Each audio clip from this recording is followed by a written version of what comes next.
আসসালামু আলাইকুম রহমতুল্লাহি ওবরকাতুহু। সম্মানিত দর্শক, প্রচার মন্ত্রী হিসেবে গোয়েবলসের যে সফলতা, এটি বিশ্বনন্দিত। ইতিবাচক বলেন, নেতিবাচক বলেন, তিনি একটি সরকারের কর্মপন্থা এবং পদ্ধতি যত সফলতার সঙ্গে তুলে ধরেছিলেন। তার ফলে কি হলো, এডলফ হিটলার এবং তার জার্মানির ইকোনমি, তার যে মিলিটারি পাওয়ার, সব মিলিয়ে সারা দুনিয়াকে রীতিমতো আতঙ্কগ্রস্ত করে ফেলেছিল। ফলে দ্বিতীয় বিশ্বযুদ্ধ যখন শুরু হলো, এবং সেই দ্বিতীয় বিশ্বযুদ্ধের মূল কারণ ছিল the great depression of United states of আমেরিকার যে মহামন্দা, সেই মহামন্দার কারণে বলতে গেলে অনেক সময় লাগবে, যার প্রেক্ষিতে দ্বিতীয় বিশ্বযুদ্ধ অনিবার্য হয়ে পড়েছিল। আর সেই দ্বিতীয় বিশ্বযুদ্ধের প্রথম ৩টি বছর এডলফ হিটলারের যে বিস্ময়কর বিজয়, এই বিজয় অনেকটা চেঙ্গিস খানের মতো হয়েছিল। অর্থাৎ চেঙ্গিস খানের নাম শোনার সঙ্গে সঙ্গে তার প্রতিপক্ষ আত্মসমর্পণ করতেন, এবং তিনি যে শহর নগর আক্রমণ করতে চাইতেন, সেখানে রীতিমতো কান্নার রোল বয়ে যেত। তদ্রূপ এডলফ হিটলার যেদিন বিশ্বযুদ্ধ শুরু করলেন, সেদিন থেকে একেবারে ফ্রান্স দখলের দিন পর্যন্ত তার যে অব্যাহত সফলতা, সেই সফলতার সঙ্গে অন্য কোনো বিজয়ের সফলতার তুলনা করা যায় না। পরবর্তী তার পতনের অনেকগুলো কারণ আছে, সেই কারণে আলোচনা করব না, কিন্তু আমি এই যে তার যে সফল, অর্থাৎ একজন এডলফ হিটলারকে জনপ্রিয় করা, গণনায়কে পরিণত করা, এবং জার্মানির সবচেয়ে শক্তিশালী মানুষে রূপান্তরিত করা, এবং সারা পৃথিবীর কাছে তাকে একটা আইডল হিসেবে তৈরি করার জন্য যে মানুষটি প্রচার করতেন, তার তথ্যমন্ত্রী যিনি ছিলেন, তিনি হলেন মিস্টার গোয়েবলস। তো এই কারণে কি হলো, সারা দুনিয়াতে যখন কোনো প্রচার এবং প্রোপাগান্ডার ক্ষেত্রে সীমা অতিক্রম করে বাড়াবাড়ি করা হয়, সেক্ষেত্রে এই শব্দটি ব্যবহৃত হয়। বাংলাদেশে এই যে গোয়েবলসি যে প্রচার, এটা সবসময় ছিল, স্বাধীনতার পরে সব আমলে ছিল। কাউকে বলে বড় করার দরকার নাই বা ছোট করার দরকার নাই। আর এই প্রচার এবং প্রোপাগান্ডা ক্রমবর্ধমান হারে নেতিবাচক অর্থে এগুলো বেড়ে গেছে। এরশাদ যে কর্মগুলো করেছেন, পরবর্তী বিএনপি সরকার তার চেয়ে কম করেননি প্রচারণার ক্ষেত্রে। আওয়ামী লীগ সরকার যা কিছু করেছে 96 থেকে 2000, তার চেয়ে কম করেনি কেউ। এভাবে 111-এর সময় আর কি প্রচারণা দেখে মনে হচ্ছিল যে একটা দেবতুল্য মানুষ দেশ চালাচ্ছে, এবং রাষ্ট্রের যে অর্গানাইজেশনগুলো, দুর্নীতি দমন কমিশন থেকে শুরু করে সবাই মানে এমন দায়িত্ব পালন করছে যে বাংলাদেশকে জান্নাত না বানিয়ে ছাড়বে না। যৌথ বাহিনীর নামে যে সকল অপারেশন পরিচালিত হচ্ছে, এই অপারেশনের ফলে বাংলাদেশ বিশাল উন্নয়ন করবে, এই ধরনের প্রচারণা রাষ্ট্রীয় মদদে চালানো হতো। আর শেখ হাসিনা জমানার যে প্রচারণা, সেটা তো কিংবদন্তি ডক্টর হাসান মাহমুদ থেকে শুরু করে অন্যান্য যারা আছেন তার প্রচারমন্ত্রী ছিলেন, তাদের কথা স্মরণ হলেই বুঝতে পারেন। কিন্তু আলটিমেটলি এই প্রচার এবং প্রোপাগান্ডাগুলো শেখ হাসিনার জন্য কতটা ধ্বংসাত্মক হয়েছিল, যে জীবনের শেষ প্রান্তে তিনি 30 মিনিট সময় পাননি এই বাংলাদেশ ত্যাগ করার জন্য। তো শেখ হাসিনার জামানাতে যে প্রচার হতো, যা প্রোপাগান্ডা হতো, গত 7 মাসে প্রথম 2-3 মাস একটু কম ছিল, কিন্তু ইদানিংকালে যত প্রচার হচ্ছে সরকারের, সব প্রচারগুলো শেখ হাসিনার জামানার প্রচারণাকে ছাড়িয়ে গিয়েছে। আর এই ছাড়িয়ে যাওয়ার কারণেই এখন আমরা এই ব্যবহার করছি যে এখানে গোয়েবলসি একটা ঘটনা ঘটছে। কি বিষয় ঘটছে, সেটি হলো শেখ হাসিনাকে ছোট করা, আওয়ামী লীগকে ফ্যাসিবাদের জনক হিসেবে পরিচয় করে দেওয়া, চাঁদাবাজ, তারপর দুর্নীতিবাজ, জালেম হিসেবে বিএনপিকে চিহ্নিত করা। সরকারে যে সকল কর্তা ব্যক্তি রয়েছেন তাদেরকে অতি মানব হিসেবে প্রতিষ্ঠিত করা। সরকারের কর্মকাণ্ডের মাধ্যমে এই দেশে যে আমূল পরিবর্তন হয়ে গেছে, কোনো কিছুর অভাব নেই, সব কিছু নিয়ন্ত্রণে, সামান্য বিচ্ছিন্ন কিছু ঘটনা রয়ে গেছে, এগুলো ঠিক হয়ে যাবে, এরকম একটা প্রচার এবং প্রোপাগান্ডা। তারপর যিনি এই মুহূর্তে উজিরে আজম মানে প্রধানমন্ত্রীর ক্ষমতা সম্পন্ন প্রধান উপদেষ্টার উপরে রয়েছেন, তার ক্যারিসম্যাটিক ক্যারেক্টারিস্টিক্স, তার রুচি, তার আভিজাত্য এবং তার রত্ন চেনার ক্ষমতা, এটি সম্রাট আকবরকেও ছাড়িয়ে গেছে। এরকম প্রচারণা চালানো হচ্ছে।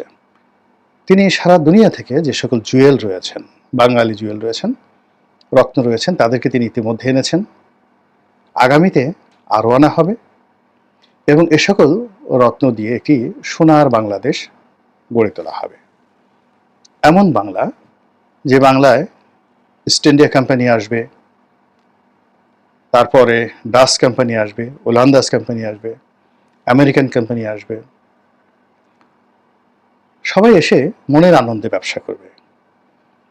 প্রচারণা এমন যে এই দেশে ব্যবসা করার মতো এত আনন্দ আর কোথাও নেই। সিঙ্গাপুরে যান, অনেক ফ্রাস্ট্রেশন, সেখানে প্রচুর ট্যাক্স দিতে হয় এবং ট্যাক্স ফাঁকি দেওয়ার কোনো সম্ভাবনা নেই। শুধু তাই নয়, স্থানীয় যারা লোকজন রয়েছেন তাদের উপর এত পরিমাণ ট্যাক্স আরোপ করা হয় যে অনেকে সিঙ্গাপুর ছেড়ে চলে যাচ্ছেন, অনেকে আত্মহত্যা করে ফেলেছেন সিঙ্গাপুরে। তো সেই ক্ষেত্রে বাংলাদেশ হলো স্বর্গরাজ্য। এখানে যে কোনো মানুষ ইচ্ছা করলে 1,00,000 কোটি টাকা চুরি করতে পারে, আয় করতে পারে, বিদেশে পাচার করতে পারে, ভোগ করতে পারে। এখানে যে কোনো মানুষ ইচ্ছা করলে একটা 5 স্টার হোটেলে ঠিক সেই মোগল হ্যারেমের মতো একটা হ্যারেম তৈরি করতে পারে। এখানে যে কোনো একটা ক্লাবকে কেন্দ্র করে একটা ক্যাসিনো শহর গড়ে তোলা যায়, ম্যাকাওয়ের মতো, বা আমেরিকার যে ইন্ডিয়ানা রয়েছে সেই ইন্ডিয়ানার মতো একটা যাকে বলা হয় সেক্স সিটি এখানে গড়ে তোলা সম্ভব। কেউ আপনাকে বাধা দেওয়ার ক্ষমতা রাখে না, যদি আপনার ক্ষমতা থাকে। এখানে আপনি আনন্দ করতে পারবেন। এখানে আপনি 1 ঘন্টার মধ্যে হাজার হাজার কোটি টাকার কর মওকুফ করে নিতে পারবেন। এখানে আপনার বিরুদ্ধে যদি 1000 মামলা থাকে, যদি পরিবেশ পরিস্থিতি আপনার অনুকূলে থাকে, আপনি 1 ঘন্টার মধ্যে সমস্ত মামলা তছনছ করে দিয়ে মুহূর্তের মধ্যে দুধে ধোয়া আলতায় রূপান্তরিত হতে পারবেন। এরকম প্রচারণা চালানো হচ্ছে। এখন এ সকল প্রচারণার ফলে আমাদের ক্ষয়ক্ষতির পরিমাণ কি? ক্ষয়ক্ষতির পরিমাণ হলো যে প্রকৃত যে অবস্থা আর স্বপ্ন, এই দুটোর মধ্যে যদি খুব বিস্তর পার্থক্য হয় তাহলে মানুষের অস্তিত্ব বিলীন হয়ে যায়। আমাদের দেশে আমরা ছিঁড়া কাঁথায় বসে লাখ টাকার স্বপ্ন না দেখার জন্য যে প্রবাদ বাক্য চালু করেছি, সেটি এখন আমাদের দেশে বাস্তব হয়ে পড়েছে। যেখানে গত 7 মাসে কম করে হলো 10 লাখ লোকের কর্মসংস্থান ঝুঁকির মধ্যে পড়েছে, 5 লাখ লোক কম করে হলো চাকরি হারিয়েছে, এবং যে সকল শিল্প কলকারখানা আওয়ামী লীগের লোকজন বন্ধ হয়ে গেছে, এই শিল্প কলকারখানার যে দায় দেনা কম করে হলো 2 লক্ষ কোটি টাকা। এই 2 লক্ষ কোটি টাকা সরাসরি আমাদের ব্যাংক ব্যবস্থার উপরে আঘাত এনেছে। ফলে অনেকগুলো ব্যাংক দেউলিয়াত্বের চরম পর্যায়ে চলে গেছে। গভর্নরের বক্তব্য অনুযায়ী এই ব্যাংকগুলো বন্ধ করে দিতে হবে অথবা এগুলোকে একত্রে মার্জ করতে হবে, এগুলো চলতে পারছে না। যেখানে 30,000 কোটি টাকা ছাপিয়ে মৃত ব্যাংকগুলোকে আইসিইউতে ঢুকিয়ে রক্ষা করার চেষ্টা করা হচ্ছে। যেখানে গত 7 মাসে নতুন কোনো বিনিয়োগ হয়নি, আমদানি এবং রপ্তানি বাণিজ্যে ভারসাম্য আসেনি, যেখানে মানুষের ক্রয় ক্ষমতা বাড়েনি এবং যে যার অবস্থায় বসে শুধু হাহাকার করছে। কেউ মবের ভয় পাচ্ছে, কেউ গ্রেপ্তারের ভয় পাচ্ছে, এবং একটা সেলফ সেন্সরশিপের ভয়ে রাজত্ব কায়েম হয়ে গেছে। পুলিশের কর্তা ব্যক্তি, এসপি থেকে ডিআইজি থেকে শুরু করে বড় বড় কর্তা ব্যক্তিদের একটা অংশ গ্রেপ্তার, চাকরি হারানোর আতঙ্কে আছেন। সচিবালয়ে একই অবস্থা, ক্যান্টনমেন্টে একই অবস্থা, আইন আদালতে একই অবস্থা। এই অবস্থাতে আমরা বিনিয়োগের স্বপ্ন দেখছি, বিশাল বিনিয়োগ। স্যামসাং নাকি বাংলাদেশে অতীতে $20 বিলিয়ন এই যাকে বলা হয় ইনভেস্টমেন্ট করার জন্য এসেছিল। আবার আমি বলছি $20 বিলিয়ন।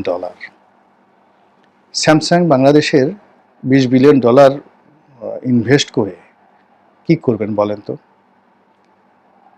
আপনারা স্যামসাং এর হেড অফিস কয়জন ভ্রমণ করেছেন আমি জানি না, কিন্তু আমি স্যামসাং এর হেড অফিস, এলজির হেড অফিস কোরিয়াতে ভ্রমণ করেছি।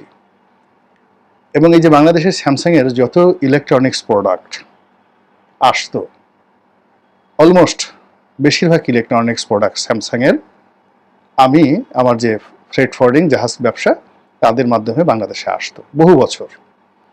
কাজেই স্যামসাং এর ফ্যাক্টরিগুলোতে টোটাল ইনভেস্টমেন্ট কত, কি কি উৎপন্ন হয়, একটা রেফ্রিজারেটর কোম্পানিতে কত ইনভেস্টমেন্ট থাকে, একটা মোবাইল কোম্পানিতে কতটা ইনভেস্টমেন্ট থাকে, এটি মানে মোরাললেস কিছুটা বোঝার ক্ষমতা তো আছে। এখন $20 বিলিয়ন একটা সিঙ্গেল ইনভেস্টমেন্ট কোনো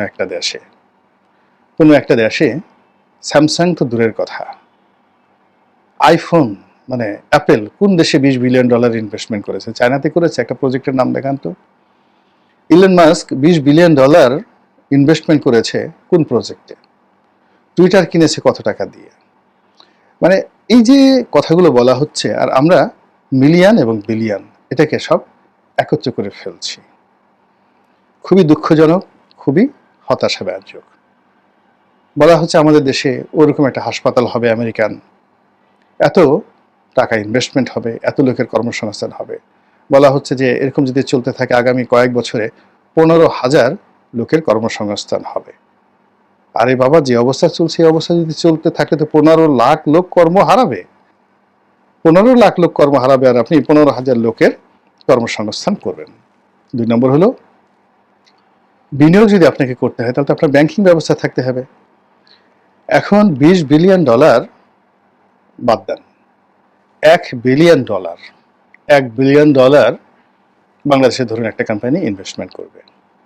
এখন এই $1 বিলিয়ন আনার জন্য আমার ব্যাংকের যে ইনফ্রাস্ট্রাকচার দরকার, এবং এই $1 বিলিয়ন 8,000 বা এখন 12,000 কোটি টাকা বা 11,000 কোটি টাকা, $1 বিলিয়ন রাতারাতি আমি এলসি করব, এলসি ম্যাচিউর করব, এবং কোনো রকম অ্যাড কনফার্মেশন ছাড়া কোন ব্যাংক এই এলসিটা করতে পারবে এই মুহূর্তে বলেন? এখন এই জিনিসগুলো যে ভাইব তৈরি করা হচ্ছে বা যেভাবে প্রচার চালানো হচ্ছে, একের পর এক প্রচার চালানো হচ্ছে, এটা পুরো দেশের অর্থনীতিকে এবং সব কিছুকে তছনছ করে ছেড়ে দিচ্ছে। এবং এইভাবে যদি এগোতে থাকে এবং মানুষের মধ্যে যে স্বপ্ন তৈরি করা হচ্ছে, মানুষের মধ্যে যে এক্সপেকটেশন তৈরি করা হচ্ছে, এই এক্সপেকটেশন এবং স্বপ্ন যখন 6 মাস 1 বছর পরে এগুলো বাস্তবায়ন হবে না, অসম্ভব বিষয়, তখন এটার ফলাফলটা বুমেরাং হবে, রিভার্স হবে। আর তখন আমরা সেই অবস্থার মধ্যে পড়ব।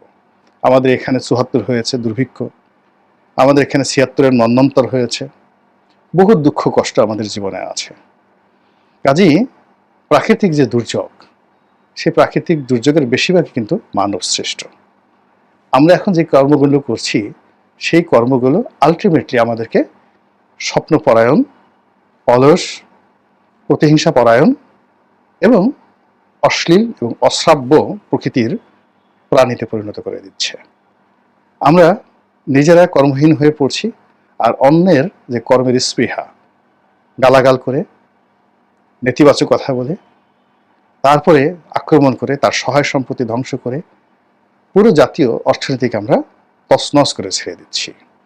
আর এই দৃশ্য দেখে নতুন করে রাজনীতি করবে, নতুন করে শিল্প কলকারখানা প্রতিষ্ঠা করবে, এরকম নির্বোধ বাংলাদেশে নেই, বিদেশেও নেই। চোখের সামনে একটা ইন্ডাস্ট্রি 50,000 লোক আপনি জ্বালিয়ে দিলেন, পুড়িয়ে দিলেন। চোখের সামনে একটা ইন্ডাস্ট্রি 20,000 লোক 50 বছর যাবত যারা ব্যবসা করে, জ্বালিয়ে দিলেন, পুড়িয়ে দিলেন, ছারখার করে দিলেন।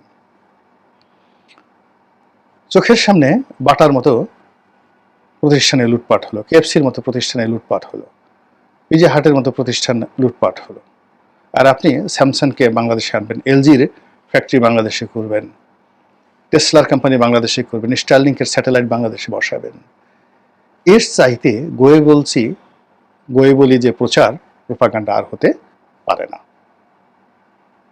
সুতরাং এসব বাদ দিয়ে ইফেক্টিভ ওয়েতে আমাদের যে মৌলিক চাহিদা রয়েছে, এই মৌলিক চাহিদাগুলো এই মুহূর্তে সমাধান করুন যদি পারেন। আর যেগুলো স্বপ্ন দেখাচ্ছেন এইগুলো মনের মধ্যে রাখেন, যখন স্বপ্নটা বাস্তবায়নের পর্যায়ে আসবে তখন এইগুলো বলবেন। এই যে এখন মেট্রো রেল চলছে, এক্সপ্রেসওয়ে চলছে, পদ্মা সেতু, মানে এই জিনিসগুলো যখন চোখের সামনে ভাসছে, আজ থেকে 6 মাস পর আমরা এখন প্রচার করছি এগুলোর পেছনে দুর্নীতি হয়েছে। কিন্তু আপনারা যদি সফলতা দেখাতে না পারেন, এর পেছনে যে দুর্নীতি, এগুলো মানুষ মনে রাখবে না। এবং তখন যে একটা ভয়ঙ্কর ট্রায়াঙ্গেল তৈরি হবে, সেই ট্রায়াঙ্গেলের জন্য কে দায়ী থাকবে? আল্লাহ আমাদের সবাইকে হেদায়েত দান করুন এবং হেফাজত করুন। আসসালামু আলাইকুম ওয়া রাহমাতুল্লাহি ওয়া বারাকাতুহু।